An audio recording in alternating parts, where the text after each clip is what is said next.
Greetings, I am Tom Merle. Welcome back to this special series of the celebration called Gifts for You.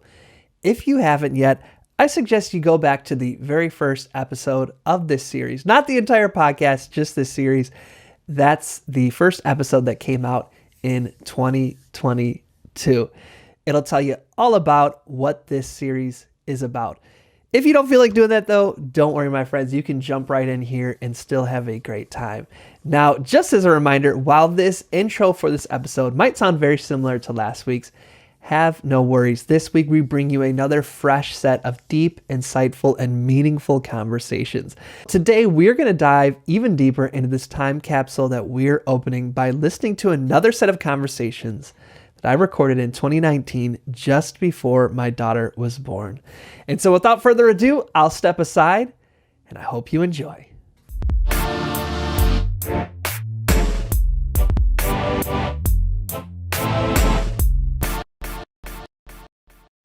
Jasmine Starr, thank you so much for being a part of this. It honestly means the absolute world to me. Thank you. I'm so happy to be here, and I'm so happy to talk to Baby. Yes. So let's start with that. Why don't you introduce yourself to Baby? And when you do, could you share your name and the story of your name or what your name means to you? So my name is Jasmine Starr. I'm a photographer and business strategist from Newport Beach, California. And I am lucky enough to have a twin sister, and her name is Bianca Flower. So my mom named us after flowers. I have another sister named Alexandria Lavender. So my mom said that she was going to raise women with a sweet fragrance of God. And so here we are with those names. I love that. That's amazing. Well, let's start there then. If, your mom had that intention, what role has God or prayer, or what would you like to share with Baby about bringing God's presence or God's fragrance into this world? The one thing that I wish that I could tell Baby is that even when it doesn't seem like it's the case, that God always wants the best. And that even when you think your plans are your ultimate desires, God ultimately knows what they're going to be at the end of the day, and to trust the process and not the circumstance. I love that. So you wear a shirt that I love that says child of immigrant parents. Yeah. So my baby's my wife, so my child's mother, she is an immigrant from Nigeria.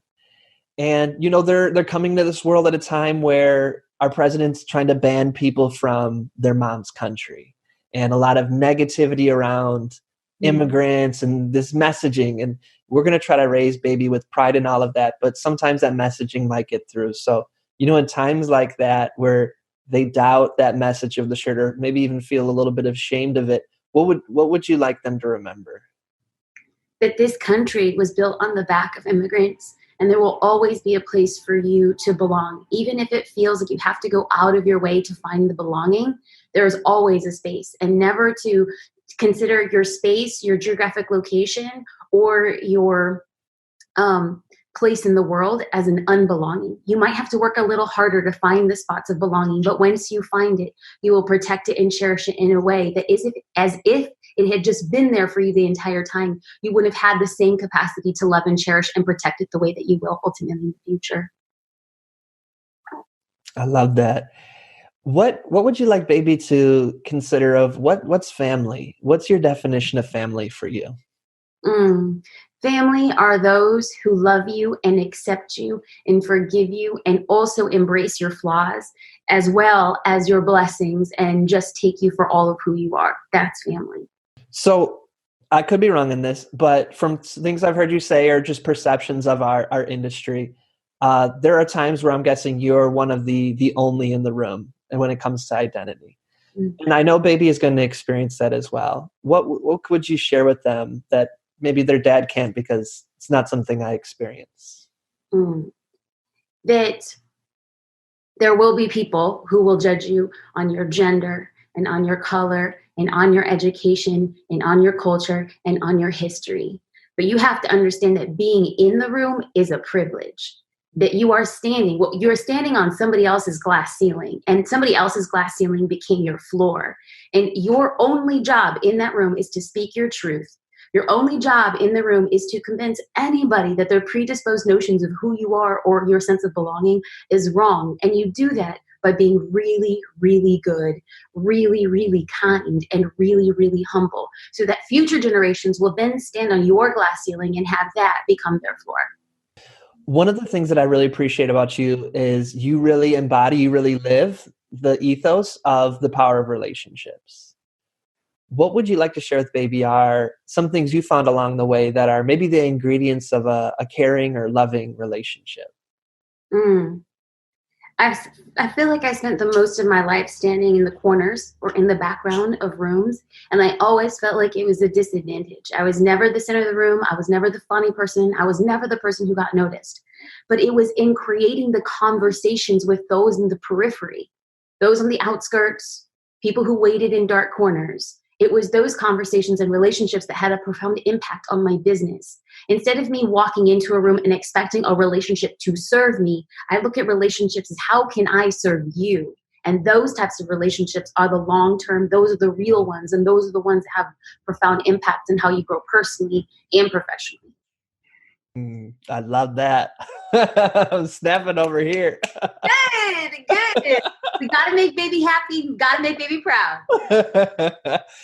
What is maybe something unprompted? Is there anything on your heart that you want to speak to baby about? In a changing demographic and world where life seems to be lived online, never forsake the quality of a long walk or sitting at the shore of an ocean or just having a quiet conversation with the people that you love. Your identity should never be something that's carved online, but your identity should be defined by the 5 to 10 people who are closest to you. And always, as you walk this path of life, never let anybody intimate or assume or tell you that you are not enough. You are placed on this world with a purpose, and your only objective in life is, number 1, to find your purpose, and number 2, to stand in your purpose, because that is the thing that God has put you on this earth to do. So don't back away from it. Step into it strong and step into it proud. And what can baby turn to you for or about or to talk about? What can they turn to you for? Well, I mean, the low-hanging fruit. If baby wants to start a business, have baby talk to me. I would like to see more people of color building out businesses. Yes and amen. But I think at the end of the day, my legacy, I hope and I pray, is that if baby wants to learn how to give more than receive, and if the baby wants to learn how to be empathetic with people who doubt them or talk negatively about them, I would love baby to pick up the phone, send me an email, a text message, or whatever the future technology may be. I hope that that's more of my legacy. You had talked about purpose and legacy. With so many things coming at baby, what would you say, how if they feel like their compass, they can't find that north, or they're not sure what their purpose is or where to turn next? What would you share with them? Do more. Do all the things. Do the things that light you up. Do the things that don't make sense. Do the things that don't make money. There will come a time where you will have to be responsible and get a job, and that's okay, and I wish you well as you do that. But your purpose doesn't necessarily have to be your revenue generator. Your purpose doesn't necessarily have to be your business. Your only objective is to try all of the things and see what lights you up. And if it empowers you to be inspired, and you are then empowered to inspire others, then you're one step closer to what it should be. And again, as a reminder, your passion and your purpose and your revenue generator don't always have to be the same thing. So to give yourself the permission to live 2 separate things, and if you could find a way to combine the 2, well, then God bless you, but it's not necessary. And so then my last question is, what's your invitation to baby? What would you like to invite them to do, to consider, to think about, to evolve into? What's your invitation? My invitation to baby would be to walk into every room with your head held high, to listen more than you speak, and to give for more than you ask for, and to look at every single person in a room and know that they matter. And even the people who took to talk down or look negatively upon you, to look at them with empathy, because hurt people hurt people. So the one thing I want to share to baby, the thing that I invite you to learn, is that when you reach out to people at their ugliest and at their meanest, you can then hold the power to change their life and show them how different life could be if they open their minds to see things from a different perspective. I mean, well said. Thank you so much. There's a million more questions, but future times when you and baby can talk face to face and baby can ask on their own behalf, I look forward to those conversations. I can't wait for those, Tom. Thank you for being an integral piece of the social curator community. Thank you for speaking your truth. Thank you for making hard decisions. Thank you for this podcast. And thank you for showing men, strong, amazing men, what it looks like to take a paternity leave in a digital business. You are a trendsetter and you are avant-garde, and I clap you up. Baby has a good daddy. Baby has a good daddy. I appreciate. Oh, Mom's walking in. Mom, did you have any questions for Jasmine Star? I think Jasmine Star is awesome. Oh, here comes Mom. Let me see Mama. Let me see Belly. Hi, Tom. There's so much belly. Oh my God, there's so much beautiful belly. All that life, girl. All that life. Oh my goodness, yes. But it's so exciting to finally get to see you. Speaks many marvelous things about you. You've been so lovely to him, so we're grateful for all these kind of things. Congratulations. Thank you for bringing a beautiful human into the world. Yes, look at making it out on Zoom. Yes, I love it. Well, thank you, Jasmine. I can't wait for you and baby to meet and, all of the wonderful things that are going to take place. And thank you for that wonderful affirmation. I appreciate you. Thank you. And please let me know when it's posted, because I'd love to hear it. I will, definitely. Vivi, just want to thank you so much for being a part of this. You're really important to Adora and I, and have always been there for us. You were the official, unofficial master of ceremonies for our wedding. So, just want to thank you so much. Absolutely. So I'd love for you to start by sharing your name and the story of your name, or what your name means to you. Okay. My name is Vivi. Surname is Devereaux. Vivi, initially, according to my mother, started out as a nickname. And it's a nickname that ended up sticking. And in South Africa, there was a bit of delay in getting my birth certificate officially registered and all of that. So Vivi ended up being my official name on my birth certificate, as well as my second name, which is Corsa as well. So Vivi is Latin, and it means alive or living. So that's how that came to be. Bit of a sickly child growing up, so it was a bit of an oxymoron at times, but resilience is incredible, and that's what that means, alive, living. Incidentally, also the girl's name. I didn't know that. Yeah. So if you don't mind sharing, tell me a little bit about, where you grew up, what life was like for you, anything you can share with baby in terms of your origin story. So, born in South Africa in the Eastern Cape to an extremely determined mother and highly intellectual father. They didn't stay together very long, and I spent the vast majority of my life bouncing around from place to place as my parents then moved a lot. Growing up was interesting. We had quite a few struggles to overcome in terms of staying together as a family unit that was cohesive, and also being able to find one's own identity in terms of who I believed I was and what I wanted to achieve the world, and that I knew that I wanted to make a difference in some way. I just hadn't found my path yet. So there were times when we were dire straits, just wondering, okay, how are we going to make it to the very next day? But somehow through family, a lot of prayer, and just resilience, we managed to pull through. And it was those attributes which have enabled us to survive so much over the years. So grateful for that. Growing up, I was an adventurous kid, but a very quiet kid after a period of time. I always kept to myself, but at the same time was always quite adventurous. I was the kid falling out of trees, sliding skateboards under cars,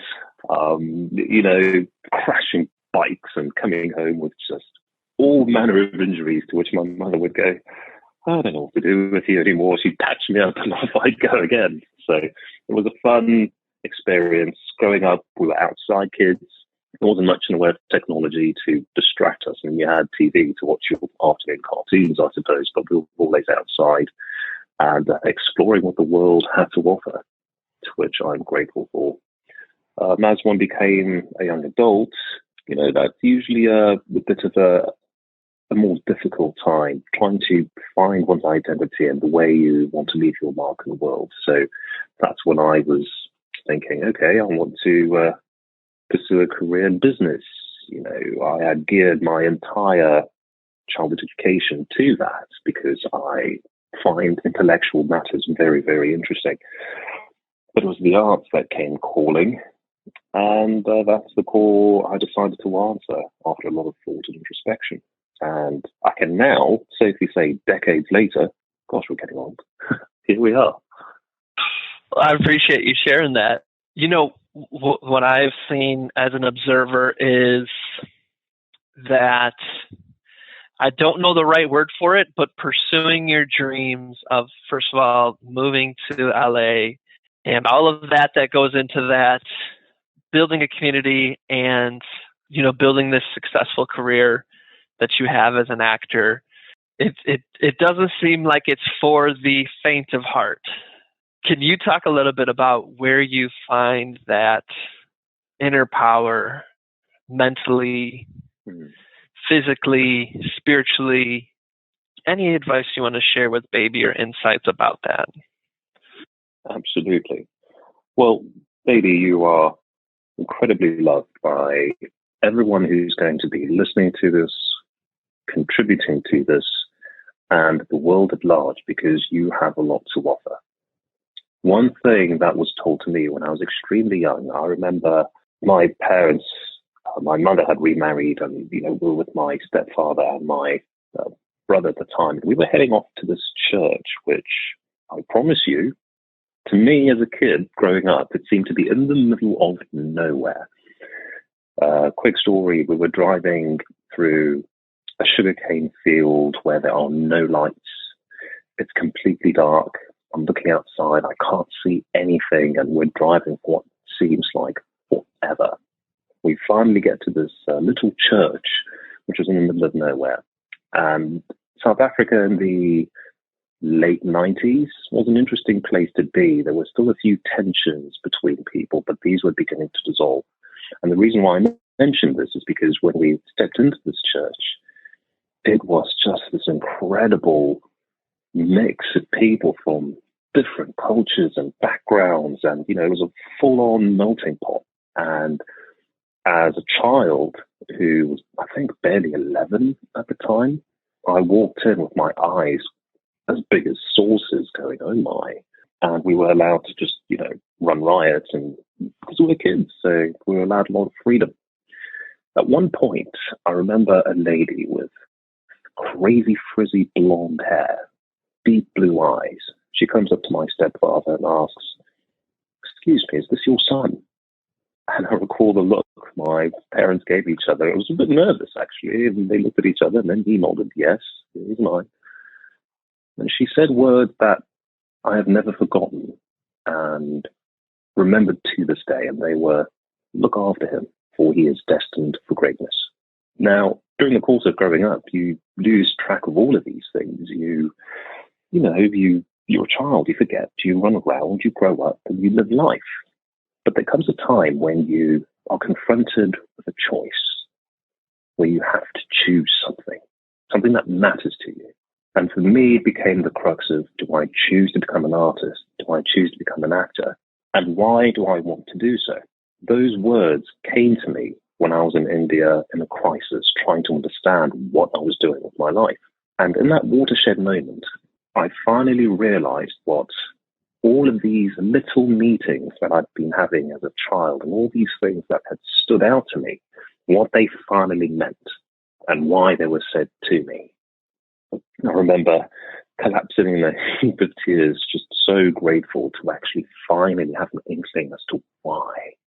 Didn't know how, but why. So what keeps me going? What gives me the strength to day after day after day, get up in the morning, feel the gratitude of being here, being in this country, of being surrounded by an amazing community, is because I do it for family. I do it to inspire those who, perhaps as me, have a dream that seems impossible to reach, but you can create your future. You can create your destiny. And every so often, you get a chance to do something incredible. It doesn't matter how big or how small, you can leave a mark in the world for the better. And to me, having the dreams that I have and the goals that I have, I want to leave the world a better place. I want to leave a legacy of excellence so that those who think that they can't, think that it's impossible, only need to look to others who have led the way so they can forge their own path and know it can be done. I love that. I've never had the pleasure, the opportunity of hearing that story. That's amazing. Right, I don't actually tell it very much. I don't even think Adora knows that story. So, baby, you've got a leg up on Mum right there. You can tell it to her when she forgets. Okay, she wants to know, how do you make your way as an African in America? And and if I can add to that, in the context of American culture as a Black man in America. Right. Okay. That's an interesting one, because I actually find myself a bit perplexed by Black culture in terms of the American essence of it, where even I am learning just constantly what things mean, how they mean. I mean, we all have a common thread as, Black people who have a common ancestry, but there are nuances in culture that I'm still trying to figure out and understand. It brings me great joy when I finally understand something. That's what that means. It's taken me years to figure that out. But navigating Los Angeles as a person of color has been fairly fascinating to me. Due to my stature, I am able to walk into a room and pretty much command presence and be completely at ease with what I need to do. I haven't had any issues. I haven't had any moments where I felt unsafe or prejudiced in any way. So that's been a good thing. But that being said, how do I navigate it? I know who I am inside as a core human being. And what I look for when other people is a sincerity and a level of truth that we can connect on.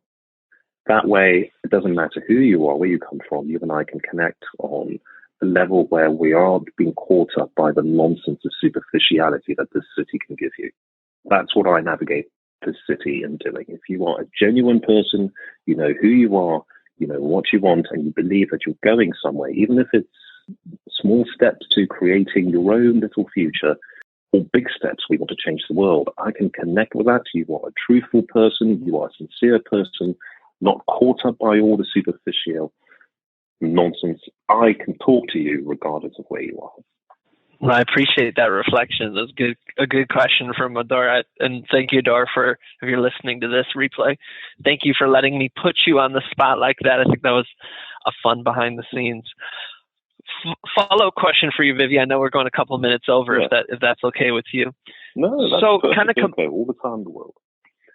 Okay. So kind of combining those two things we talked about, this dream of being an actor, and then that question Adora proposed, when you see something like the Oscar nominations that came out this year, being so, once again, Oscars so white, what comes up for you, or how do you maintain your focus on the big dreams you have, and anything you can speak to about that's just such very visible racism in an industry that you're in and striving for greatness in?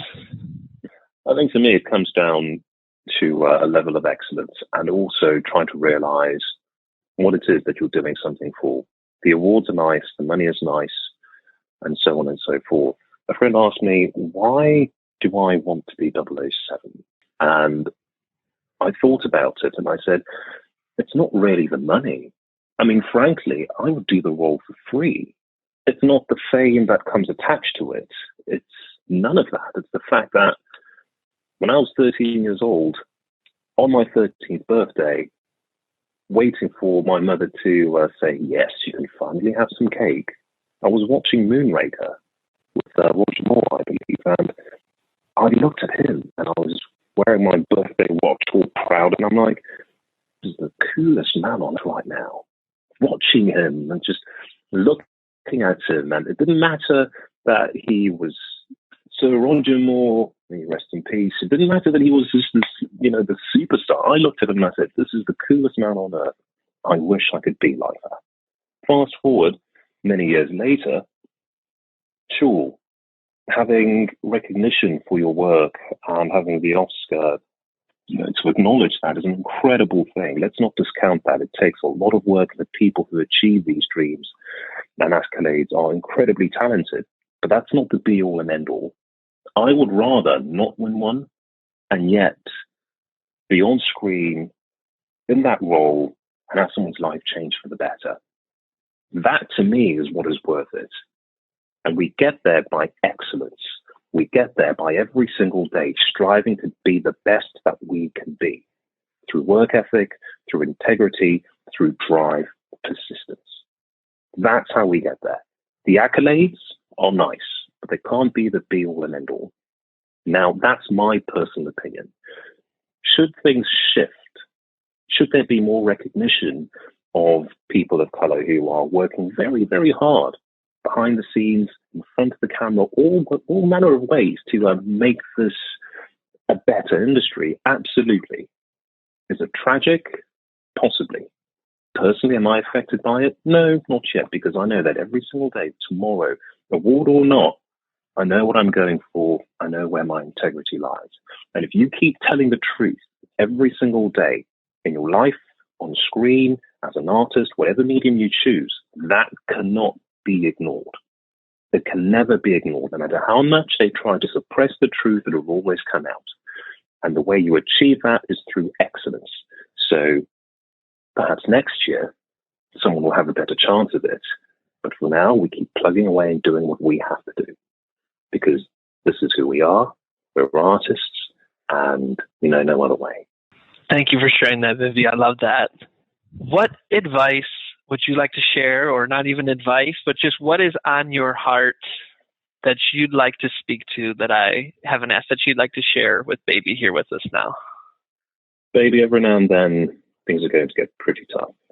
And it may come from the outside, where it's someone doing something to you, or from inside, where you feel that something isn't quite right. What I've learned very recently is to try and connect to what's happening inside and outside. Take time to just feel yourself present and to be grateful to be alive, to be able to do the things you are doing, to be able to feel the sun on your face, the bark of a tree on your hand, the feeling of grass under your feet, to appreciate the things that people and mankind create and the gifts that nature continues to give us. My advice to you is that no matter whether things are going well or going poorly, always have a sense of gratitude. Always feel who you are, where you are, how you are. Because through that, there's clarity. And through that clarity, you can overcome and achieve anything. And that is my gift to you. And Vivi, what can our child turn to you for? What conversations, what advice, what need, what can they turn to you for? You can turn to me for shelter. You can turn to me for love and care. You can turn to me for inspiration. You can turn to me for a shoulder and an ear. Anything you need, you find me, you call me, and I will be there. And lastly, what is your invitation to Baby? What would you like to invite them to consider, to do, to think about, to become? What is your invitation? The world right now is full of people who have forgotten what it means to actually connect to another and to have a meaningful conversation with someone. So my invitation to you, baby, and my challenge to you, frankly, is whenever you meet someone, look past what they are presenting to you and look inside to see who they are. Because in talking to someone and connecting to someone on that level, you will learn so much. You will experience so much, and life will become much fuller. Vivi, I'm so grateful that you're a part of this. I'm so grateful you're a part of our world and our inner circle. And I cannot wait for you to meet baby. Nor can I. All right, baby, come on. You're nearly there. Just a few more days. And we are ready and welcome to say hello. Fantastic. Well, Vivi, first of many conversations you're going to be having with baby. And I also am super excited that people are going to look back on this and the James Bond that you mentioned, and to see where, you know, your career goes, and that this will also be a wonderful archival document that people are going to look back on many years from now and just know that even before it all, you were amazing. Oh, here comes Adora. Thank you, Tom. I appreciate that. Oh, I love all this behind the scenes people are getting. If we could also connect we're going to need to move some things into storage so we have room for baby in the house, and with Adora's broken wrist, I would love your help if possible. Let me know when and where, and let's make it happen. Okay. Oh, this is a great one. I'm leaving all of this in. Just leave it all in. Leave it all in. You know, let them all into the world of. You know what? This is how it all works. And yeah, such a pleasure. Such a pleasure. Much love to you both. This is my dream. I can't wait for baby and me to go to one of your world premieres and for them to see you on the big screen and cheer and all of that stuff in the audience. So I can't wait for that. That's one of the hopes I have for my child's life. From your lips to the universe, I'm forever grateful and appreciative for you. I mean. All right, Vivi. We'll talk soon. Thank you so much. Thank you. Bye, Tom. Bye, Dora. Speak to you soon. I hope you enjoyed the conversations that I'm sharing with you this week.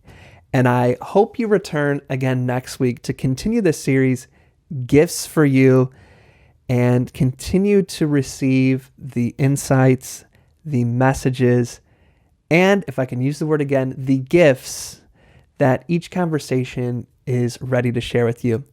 My friends, I thank you for being here with us this week, and I look forward to you returning again next week for the next edition of Gifts for You.